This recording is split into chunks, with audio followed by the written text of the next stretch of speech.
আসসালামু আলাইকুম। আজকের আলোচনার বিষয় টিসিপি পণ্য নিয়ে। সেই টিসিপি স্মার্ট ফ্যামিলি কার্ড করতে কি কি কাগজ লাগবে? সেই টিসিপি ফ্যামিলি স্মার্ট কার্ড ইতিমধ্যে অনেক উপজেলাতে হয়ে এসেছে। যারা ইতিমধ্যে পূর্বে আবেদন করেছিল তাদের নামে হয়ে এসেছে। তাদের মধ্যে হতে যারা বিদেশে চলে গেছেন, যে কার্ডধারী বা মারা গেছেন, তাদের সেই কার্ড কিন্তু বাতিল হয়ে যাবে। আর যাদের ফোন নাম্বার ভুল হয়েছে তারা কিন্তু সেই ফোন নাম্বার আবার সংশোধন করে নিতে পারবেন। আর যে সকল ব্যক্তিরা মারা গেছেন বা বিদেশে গেছেন, সেই কার্ড যখন বাতিল হবে সেটার জন্য কিন্তু আবার পুনরায় নতুন করে সেই কার্ডের তথ্য সংগ্রহ করা হবে, অর্থাৎ টিসিপি কার্ড করা হবে, সেই ফ্যামিলি স্মার্ট কার্ড।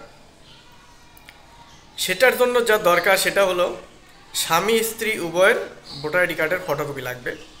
কারণ সেই স্বামী স্ত্রীর উভয়ের ভোটার আইডি কার্ডের সেই তথ্যাদি দিয়ে সেই টিসিপি স্মার্ট ফ্যামিলি কার্ডের আবেদন করতে হবে।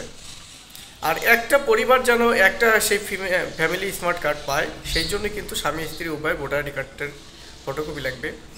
আর সেই সাথে সচল একটা নিজস্ব ফোন নাম্বার লাগবে। এগুলো দিয়েই সেই টিসিপি ফ্যামিলি স্মার্ট কার্ডের আবেদন করতে পারবেন। আর ইতিমধ্যে যেগুলোর ফ্যামিলি স্মার্ট কার্ড হয়ে এসেছে সেগুলোতে দেখা যাচ্ছে যে অনেক ব্যক্তি আছেন যারা ভিন্ন লোকের ফোন নাম্বার ব্যবহার করেছেন, বিভিন্ন আত্মীয় স্বজন বা বিভিন্ন পরিচিত লোকের ফোন নাম্বার ব্যবহার করেছেন। এখন কিন্তু সেই লোকগুলো ভোগান্তিতে পড়ে যাচ্ছে। কারণ সেই ব্যক্তির নামে, অর্থাৎ যে ভোটার আইডি কার্ডের তথ্য দিয়েছিলেন তার নামে সেই ফ্যামিলি স্মার্ট কার্ড হয়ে এসেছে, অথচ উনি সেই ফ্যামিলি স্মার্ট কার্ডটা নিতে পারছেন না, কারণ ওই ফোন নাম্বার অন্য ব্যক্তির। আর যখন ওই ফ্যামিলি স্মার্ট কার্ডের সাথে ফোন নাম্বার দেওয়া আছে, কার্ড নাম্বার দেওয়া আছে, সেটা সেই ফোন নাম্বার দিয়ে যখন ফোন দেওয়া হয় তখন অন্য লোকের কাছে চলে যায়।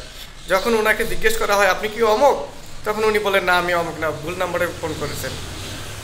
এরকম তথ্য আসছে।